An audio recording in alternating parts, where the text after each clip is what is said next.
Welcome everyone to this week's episode of Knights Talk. I'm your host Rob Leonard. The Knights, another lean week early on in this season. Only one game to report. Last Thursday night in Meaford versus the West Nipissing Hockey Club. And let's take a look at the highlights from that one.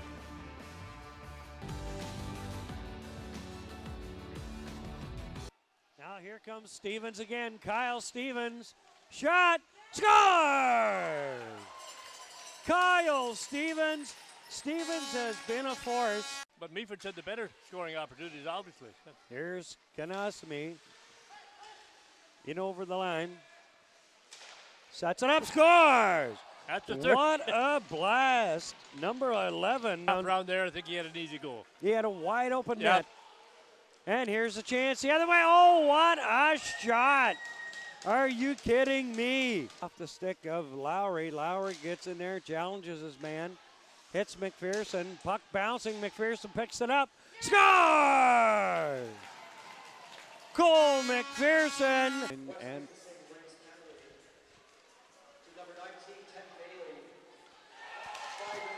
scores! Well, now here's a chance. West Nipissing is definitely going to score on this one. Number 19, Teddy Bailey. And that's all they wrote. As you can see, the West Nipissing Lynx defeated the Knights of Meaford by a score of 4-2. The last goal coming on an empty netter. This was a game of chances. Meaford missed I don't know how many chances of scoring this game. This game easily could have been the other way around, possibly a 6-2 victory for Meaford. A color commentator partner there, Glenn Juniper, kept track and said that there were 6 goalposts or crossbars hit by Meaford during that game, plus numerous opportunities with wide open chances, and just couldn't finish. And as I said, this game easily would have been Meaford's game if they had been able to bury those chances. The goalkeeper for West Nipissing, Ignatiev, yes, he did make some spectacular saves in goal, but Meaford should have won this game.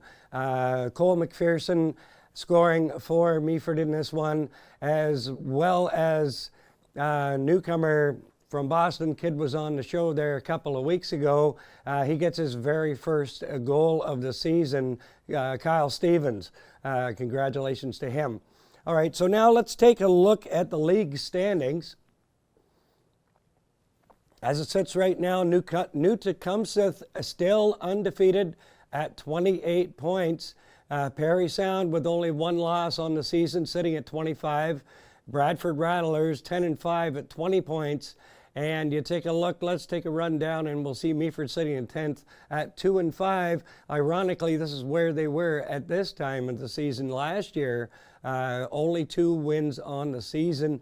Meaford easily could have, I'd say, at least another couple of wins in there. Again, no luck around the net in a couple of games in finishing off those plays. They're doing a great job at the outlet from their own zone, the work in the neutral zone, getting into the other team's zone. But then, once they get around the goal, a lot of guys snake bet. They really need to get that straightened out, and hopefully that'll happen this coming Thursday night. Let's take a look now at the league scorers, leading scorers. Reagan Yu, as he has for the past number of weeks, sitting on top at 43 points, but he's got 3 other players breathing down his neck. Valtteri Makavanika of Parry Sound, who was on top, is now making a run again for top spot at 42 points. Stepan Timofeyev, who played for the Tottenham Steam last year, now a member of the Bradford Rattlers, 42 points. In spot number 4, Kassan Deslouis of the Rattlers, 17-year-old Russian phenom, 42 points for the 17-year-old, and another member, 2 members of Parry Sound sitting in 5th and 6th. And down again, Rasmus Brunberg having a great season for the Rattlers. Okay, now let's take a look at the Knights' leading scorers on the season. Connor Annette stays on top with his 7 goals, 7 assists for 14 points. Connor Long, defenseman, with 9 points. Cole McPherson with 9. Another defenseman in there, Will Vernon.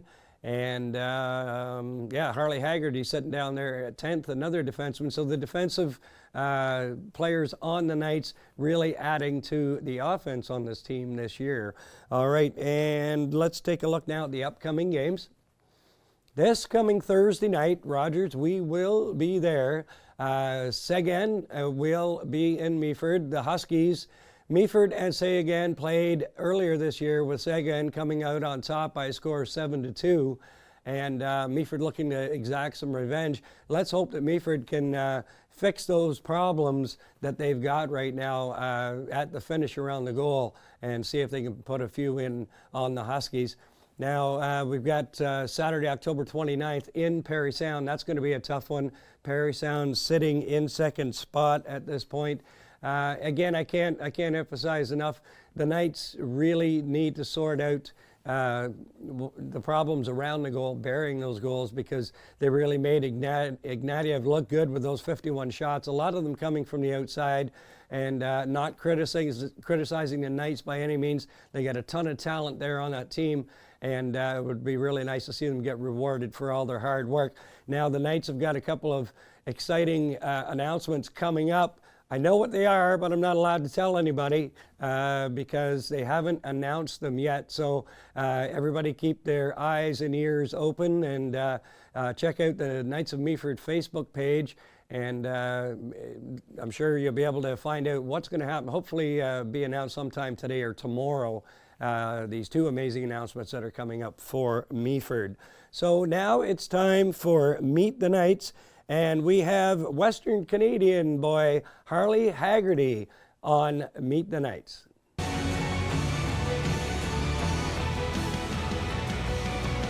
are you ready? I guess so. All right.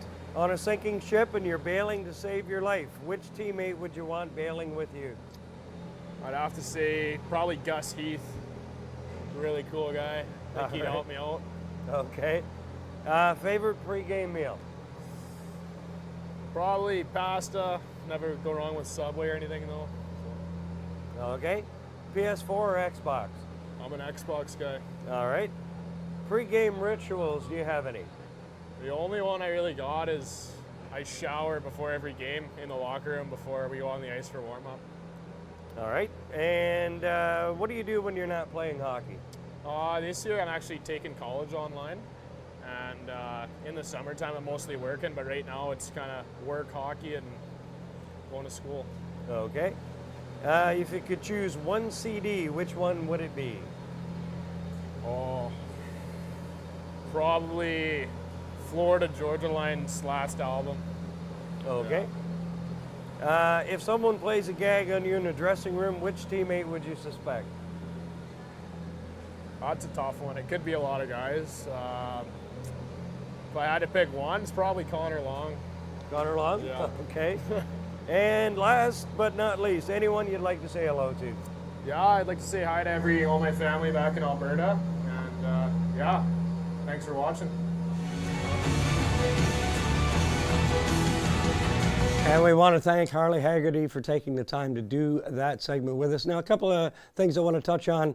I'm wearing the Knights of Meaford jacket here this evening. Again, I want to thank the Meaford Knights very much for giving me this jacket. It's nice and warm. First day I've been wearing it, so I'll probably see it a few more times on the show. Now, another point, I want to go back to the game this past Thursday night.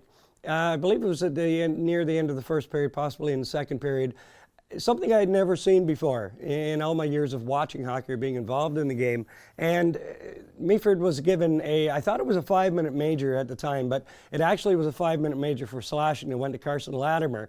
But Eric Lowry of the Knights have been cross-checked into the boards from behind. He was down on the ice. The trainer steps out onto the ice to go and tend to him. Referee stops the trainer, sends him back to the bench, and then kicks him out of the game. All right, so what the heck's going on here? Apparently, I wasn't aware of this, but the trainer has to ask permission from the referee to step onto the ice to go and take care of the player. But as producer Mark Perry alluded to, okay, that's fine. That's the rule. Take the penalty. But why throw the trainer out of the game? absolutely no reason for throwing the trainer out of the game. And Mark, you're absolutely right. So learn something new after all these years. Very confused by that play. Throwing the trainer out of the game, no, I don't see any good reason for that. So we're going to close the show on that note. Thanks very much for joining us on Night Talk. From producer Mark Perry, I'm Rob Leonard. We'll see you next time.